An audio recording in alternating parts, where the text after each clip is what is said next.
puissance. Tout ce que Dieu fait, écoutez attentivement, tout ce que Dieu fait, il ne vous a pas choisi pour rien. Il vous a choisi pour faire quoi? Pour démontrer sa puissance à travers vous. Maintenant, il y a un problème. Est-ce que quelqu'un peut dire avec moi, il y a un problème? Il y a un problème. Est-ce que quelqu'un peut dire avec moi, il y a un problème? Il y a un problème. Nous allons partir dans Actes des Apôtres, chapitre 14, à partir du verset 8 jusqu'au verset 16. On va voir le problème qui se pose. Et c'est par là qu'on va terminer.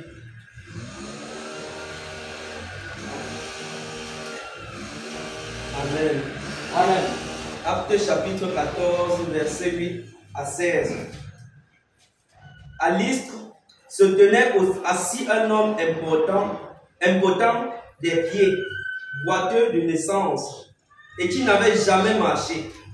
Il écoutait parler Paul, et Paul, fixant les regards sur lui, et voyant qu'il avait la foi pour être guéri, dit d'une voix forte, « Lève-toi, droit sur tes pieds. » Et il se leva d'un bond et marcha. À la vue de ce que Paul avait fait, la foule éleva la voix et dit en langue lycaonienne, « Les dieux, sous une forme humaine, sont descendus vers nous. » Il appelait Barnabas Jupiter et Paul Mercure, parce que c'était lui qui portait la parole. Le prêtre de Jupiter, dont le temple était à l'entrée de la ville, amena des taureaux avec des bandelettes vers les portes et voulait de même que la foule offrit un sacrifice. Les apôtres Barnabas et Paul, ayant appris cela, déchirèrent leurs vêtements et se précipitèrent au milieu de la foule en s'écriant, « Ô hommes, pourquoi agissez-vous de la sorte? Nous aussi, nous sommes des hommes de la même nature que vous. » Amen. Merci beaucoup, mon frère, pour cette lecture vivante de la parole de Dieu. Il faut qu'on recommence un peu pour que vous compreniez là où nous sommes en train d'aller. Nous voyons premièrement que Dieu a choisi quoi? Les choses folles du monde. Il n'a pas choisi les gens bien. Et on a dit deuxièmement qu'il a choisi les choses folles pour faire quoi? Pour démontrer sa puissance, pour tirer sa gloire, pour qu'à la fin, la gloire puisse lui revenir. Voilà. Maintenant, on a l'histoire de Actes des Apôtres, chapitre 14, à partir du verset 8 jusqu'au verset 16. Un jour, Paul et Barnabas, qui étaient les choix de Dieu. Paul et Barnabas, qui au départ étaient dans les ténèbres. Paul et Barnabas, qui étaient au départ les choses folles du monde que Dieu avait choisies. Paul et Barnabas, un jour, ils ont reçu quoi? La puissance de Dieu. Ils ont commencé à évangéliser. Pendant qu'ils évangélisaient, alors il y a une personne qui était impotente, comme un paralytique. Et Paul, voyant que la personne avait la foi pour être guérie, va faire une proclamation et le paralytique va commencer à marcher. Quand la foule va voir ces choses, la foule va se précipiter vers Paul et Barnabas. On va commencer à les appeler Jupiter et Mercure. C'était plus Paul et Barnabas, c'était Jupiter et Mercure. Et lorsque ces personnes-là vont venir se présenter devant Paul pour se prosterner devant les dieux, les deux nouveaux dieux qui étaient apparus jusqu'à ils faisaient marcher les paralytiques. Paul et Barnabas vont faire quelque chose. Si vous comprenez ça, vous allez terminer votre course sans problème. Si un pasteur comprend ce qu'on est en train de dire là maintenant, si un chrétien comprend ce qu'on est en train de dire là maintenant, si un serviteur de Dieu comprend ce qu'on est en train de dire là maintenant, il va terminer sa course sur la terre sans aucun problème. Dès qu'on a voulu adorer Paul et Barnabas, et qu'on a commencé à les appeler Jupiter et Mercure, la Bible dit qu'ils ont déchiré leurs vêtements. Ils ont dit que jamais on ne se fera appeler Jupiter ni Mercure. Jamais, jamais. On ne va m'adorer. Pourquoi? Parce qu'à l'époque, j'étais dans les ténèbres. Et maintenant, il y a quelqu'un qui m'a amené dans sa lumière. Et la personne qui m'a amené dans sa lumière, m'a amené dans sa lumière pour tirer sa gloire. Pour tirer sa gloire. Maintenant, on vient donner la gloire à Paul et à Barnabas. Comment est-ce que la personne va me regarder? Parce que si jamais j'accepte la gloire là, c'est terminé pour moi. Parce qu'il va me fusiller. Parce qu'il va me quitter. Parce que tout ce qu'il a eu à faire, mes frères et sœurs, pourquoi il nous a choisis? Pourquoi il nous a choisis? C'est pour manifester sa gloire. C'est pour démontrer sa gloire. C'est pour qu'on publie son nom dans les nations. C'est pour qu'on puisse dire, oh Seigneur, tu es puissant. Oh Seigneur, tu es merveilleux. Toi qui as fait ceci dans la vie d'Imelda. Toi qui as fait ceci dans la vie de Divina. Toi qui as fait ceci dans la vie d'Esther. Il faut que lorsque on te regarde comme ça, on commence à glorifier le Seigneur. On commence à dire, mais ce Dieu-là, il faut que je le cherche moi aussi. Il faut que je cherche aussi ce Dieu. Dieu nous a pris. Il a choisi comme les derniers pour tirer sa gloire. Lorsqu'on a voulu donner la gloire à Paul et à Barnabas, ils ont déchiré leurs vêtements. Ils ont déchiré. Ils ont dit que non, on ne doit pas accepter ça. Je ne suis pas Jupiter. Je ne suis pas Mercure. Je ne suis pas un Dieu. Je suis un homme de la même nature que les autres. Pourquoi? Parce que plusieurs, à un moment donné, sont devenus des Jupiter et des Mercure. Pourquoi? Parce que lorsque Dieu te donne un don de prophétie, et que tu as prophétisé, il y a beaucoup de gens qui ont écouté. Il y a les femmes qui ont écouté. Maintenant, comme les femmes ont été bénies par les prophéties, alors les femmes commencent à dire, n'est-ce pas là la sœur Esther? N'est-ce pas là une femme extraordinaire? N'est-ce pas là la prophétesse éternelle? N'est-ce pas ici une Mercure? N'est-ce pas ici une Jupiter? Maintenant, on va commencer à lui donner les dîmes et les offrandes. Et maintenant, tu as besoin de quoi? Ça, Esther, tu as besoin de quoi? Demande-moi, je vais te donner. Parce que tu es pour moi Mercure. Parce que tu es pour moi Jupiter. Et maintenant, on vient avec des paquets d'argent. Et la sœur Esther embrasse. Elle dit, donnez-moi l'argent. Je ne suis pas n'importe qui. Je ne suis pas n'importe comment. Parce que désormais, parce que j'ai le don de prophétie, ma vie a changé. Maintenant, les millions et les milliards vont commencer à arriver. Je suis Mercure. Je suis Jupiter. Maintenant, je vais commencer. Je suis au-dessus des hommes. Alors, à ce moment-là, quand la sœur Esther fait ça, oh mon Dieu, mon roi, elle n'a pas déchiré quoi? Elle n'a pas déchiré ses vêtements. Elle a accepté de prendre la gloire de Dieu. Jesus. Il faut donner à César ce qui est à César et à Dieu ce qui est à Dieu. Oh mes frères et sœurs en Christ, est-ce que quelqu'un peut comprendre ce message? Il y a une femme qui s'est retrouvée en enfer. Elle avait reçu une très grande grâce pour la louange et l'adoration. Alors, avec la grâce, elle a commencé à organiser des concerts de musique payants. Pourquoi? Elle est devenue Jupiter. Elle est devenue Mercure. Alors, on fait les affiches. Aujourd'hui, la grande chanteuse tant. Elle a un concert de musique. Pour entrer dans ce concert de musique, entrer. D'abord, place VIP, 25 000. Maintenant, place moyenne, 10 000. Maintenant, pour ceux qui n'ont pas beaucoup d'argent, 5 000.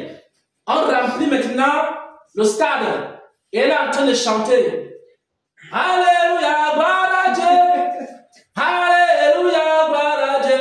Elle est en train de penser déjà, quand elle voit le stade comme ça, elle voit comment c'est rempli. Elle voit comment son compte en banque est déjà plein. Elle continue encore. Alléluia, gloire à Dieu. Mon compte bancaire est rempli. Oh, merci, merci, merci, merci, Seigneur. Alléluia, gloire à Dieu. Oh, mes frères, il y a danger. Il y a danger. Parce qu'elle est devenue quoi? Jupiter. Elle est devenue quoi? Mercure. Elle n'a pas déchiré ses vêtements. Elle a considéré que le don de Dieu, c'était pour s'enrichir. Or, la Bible dit quoi? Lorsque nous avons été tirés des eaux, tirés des ténèbres, c'est pourquoi quoi? Dieu soit glorifié. Et ce n'est plus Dieu qui est glorifié, et c'est l'homme qui est glorifié. Et maintenant, qu'est-ce qui se passe? C'est maintenant ses poches qui commencent à se remplir.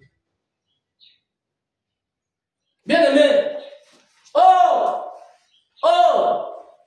il y a des hommes que Dieu a pris, ils étaient timides. Ils ne connaissaient même pas prêcher. Ils ne connaissaient même pas enseigner. Dieu a fait quoi? Il les a retiré la timidité. Il les a honte de son esprit. Il leur a donné les paroles. Il leur a donné les capacités pour prêcher sa parole. Et maintenant, quand il prêche, il y a maintenant des foules qui écoutent. Alors, pendant qu'il est en train de prêcher,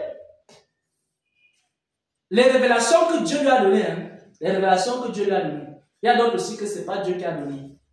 Alors il dit quoi? Quand quelqu'un me donne un gros Amen, donnez-moi un Amen. Dites Amen pour que j'avance. C'est moi le serviteur de Dieu. Il faut savoir que le Seigneur m'a. Et maintenant, j'ai une deuxième révélation. Il vient de sortir une première révélation. Maintenant, dites Amen. Parce que si vous dites Amen, maintenant, il va sortir la deuxième révélation. Dites Amen pour que je prophétise. Dites Amen pour que j'avance. Et maintenant, la personne ne fait que recevoir les Amen. Maintenant, Dieu t'a donné la grâce là et le don là. Pour que la gloire lui revienne. Et toi, tu as volé tous les Amen de Dieu. Tu as ça sur toi. C'est déjà comme des épaulettes sur toi. Donc, tu as pris tous les Amen de toute la salle. Et chaque dimanche, tu ne fais que prendre les Amen. Où est l'Amen du Seigneur? En plus des Amen, avant de prier pour toi, fais d'abord le frère. Et maintenant, il y a quelqu'un qui n'a même pas l'argent. Et la personne a besoin de la guérison. On lui dit qu'il faut donner 50 000. Pour qu'on prie pour toi, il faut donner 25 000 pour qu'on prie pour toi. Dieu t'a donné le don de guérison pour faire quoi? C'est pour ça, c'est gloire. Et toi, tu vends le don. Ceux qui sont même riches, ils peuvent acheter. Mais celui qui n'a même pas l'argent, il n'a pas droit aussi à la guérison. Vous avez reçu gratuitement, donné gratuitement. Et quand tu en fais l'œuvre de Dieu, tu en fais ton business personnel pour t'enrichir. Alors, tu as détourné ce que Dieu voulait faire. Vous commencez à comprendre maintenant pourquoi est-ce que Dieu nous a sauvés. Qu'est-ce que Dieu veut faire avec nous? Et quand il aura fait cela avec nous, qu'est-ce que nous devons faire en retour? Amen. Je vais raconter une histoire. Moi, j'étais choqué. Un jour, j'étais en train de suivre, c'est par là qu'on va terminer. J'étais en train de suivre le témoignage de la femme de Séverin Kakou. Vous savez, la dimension où Séverin Kakou a opéré dans l'œuvre de Dieu. J'étais sûr que je me disais que, certainement avant de quitter cette terre-ci, Séverin Kakou, j'étais convaincu qu'il avait laissé des dizaines ou des centaines de terrains avec peut-être des dizaines de maisons. Et quand sa femme rendait le témoignage, elle disait que Séverin Kakou n'a laissé aucune maison sur la terre.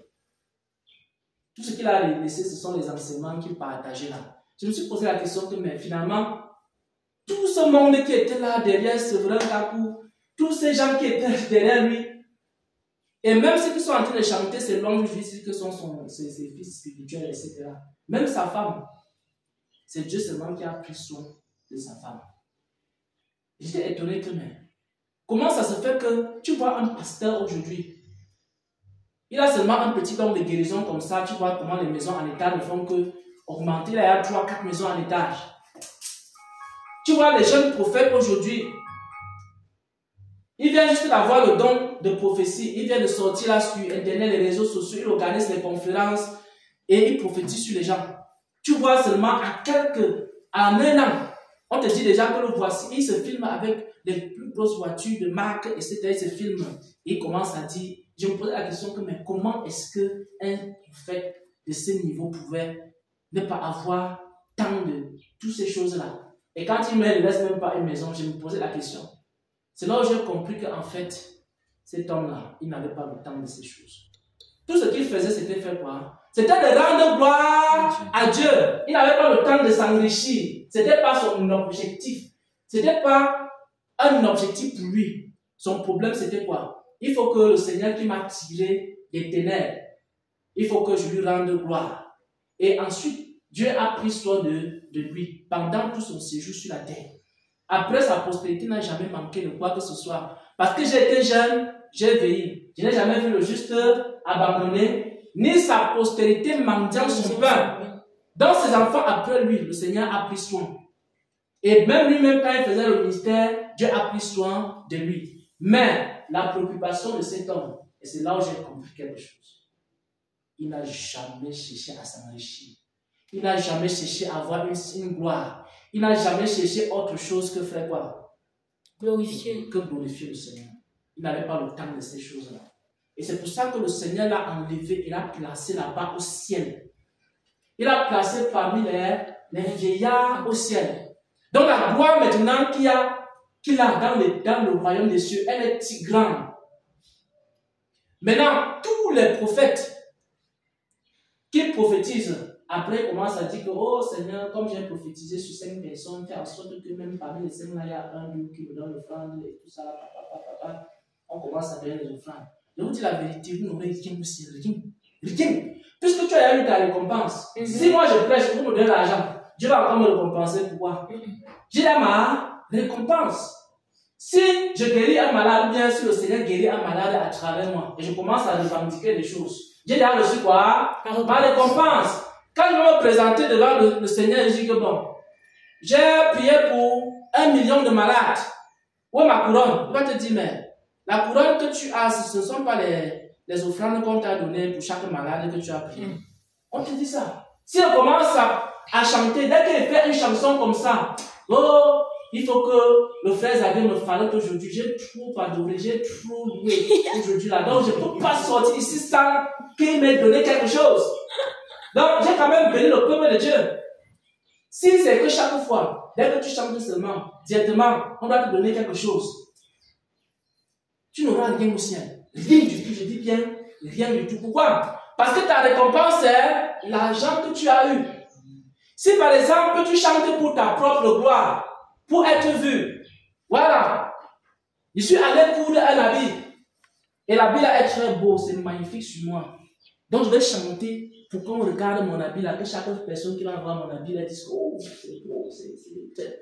Donc, tu chantes pour qu'on voit tes vêtements, pour qu'on voit ta façon de chanter. Ce n'est pas pour la gloire de Dieu. Qu'est-ce qui va se passer? Ce qui va se passer, c'est que tu n'auras aucune récompense dans tes chansons. Dieu va te dire que bon, on t'avait beaucoup admiré quand tu chantais. C'est là ta récompense. Les gens t'ont glorifié quand tu chantais. C'est là ta récompense. Je n'ai plus rien à te récompenser. C'est pour ça que vous allez vous rendre compte que tous ceux qui ont volé la gloire de Dieu, soit ils ne vont pas entrer au ciel. Et même s'ils arrivent à entrer au ciel en étant sauvés à travers le feu, ils n'auront pas de récompense au ciel. Leur récompense, c'est tous les dîmes qu'on les a donnés, les offrandes et les amens qu'on leur a donnés à gauche et à droite, parce qu'ils ont tellement réclamé ça. Et ils ont eu leur salaire déjà sur la terre. Et maintenant, ceux qui annoncent gratuitement l'évangile, ceux qui ne sont pas en train de regarder les porte-monnaies de leurs fidèles, ceux qui ne sont pas en train de calculer comment faire, il peut même prier pour que quelqu'un tombe malade parce qu'il est foiré. Donc il faut que les gens tombent malades. Parce que quand ils vont tomber malades, je vais prier, ils vont me donner l'argent, etc. Toutes ces personnes-là, le Seigneur ne peut pas ni les sauver. Et même s'ils sont sauvés à la fin au travers du feu, il ne peut pas leur donner la récompense. Pourquoi? Parce qu'ils sont devenus des Jupiters. C'est Dieu qui devait être Jupiter et Mercure. C'est pour ça que Dieu nous a sauvés. C'est pour ça que Dieu a choisi des gens comme nous. Parce qu'il veut être Jupiter pour quelqu'un. Il veut être Mercure pour quelqu'un. Il veut être un Dieu pour quelqu'un. Il veut tirer sa gloire dans la vie d'une personne. Les problèmes que tu as, mon frère, les problèmes que tu as, Dieu veut tirer sa gloire là-dedans. Pas poser ça aux hommes. Tu dis papa, maman, oncle, tonton, tantine, ceux qui sont en Europe, ceux qui sont aux États-Unis, ceux qui sont au Canada, Dieu ne va trouver aucune gloire là-dedans. Tu peux toujours poser une résolve. Tu vois un peu? Parce qu'il y a des gens qui veulent aussi tirer la gloire dans les choses qu'ils ont eux-mêmes fait. Ils disent, oh Seigneur, je te rends grâce parce que tu as touché le cœur de mon père. Ce n'est pas Dieu qui a touché le cœur de ton père. Non, tu as touché le cœur de mon oncle. Ce n'est pas Dieu qui a touché le cœur de ton oncle.